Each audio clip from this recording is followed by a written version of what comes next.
Het is al min nice als je een ambulance neder gaat, maar als die echt nog eens te let komt. Dat is het middenscenario dat de inwoners van Wierum en omkrieten benauwd voor binnen. Nood de spoed eerst in de helft van Dokkum naar Ljouwert verdwijnt. Ik denk dat we in het verkeerde plak waren, want we hebben niks. En snelheid, dat wordt hem net. Dan kunnen we met z'n weer een auto ambulance hebben. Dan ben je wel snel te plak, maar dat je naar Ljouwert moet.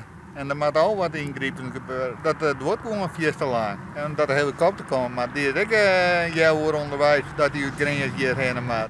Die Grenzer helikopter en de ambulancepost in Midselwier worden inzetten als laapwerk, om dus de wettelijke norm van 44 minuten onoriënteerd te helpen. De ambulancepost houdt nog net genoeg garages als er meerdere ongelukken tegelijk gebeuren.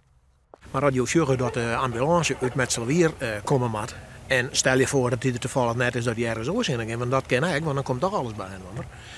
Dan moet hij hier eerst heen rijden en ervan uitgaan dat er iemand is met een zware hartaanval, die moet eerst ook een beetje opknapt worden, om dat maar eens te zeggen. Dan redden ze dat net in 44 minuten om in Ljouwert te komen. En die helikopter dan? Net elke niet verwacht dat die wel op tijd komen kan. En dan kan de minister wel zeggen, ja, er is wel een traumahelikopter. Nou, ik geloof net dat er iemand die er een hartaanval krijgt of iets anders, dat hij een traumahelikopter heen gaat, want dat is veel te duur. Want daar gaat het om geld. Er wordt nog werk aan een nijplan om dat op een of andere wijze spoedeisje in de help te bieden van die Dokkum.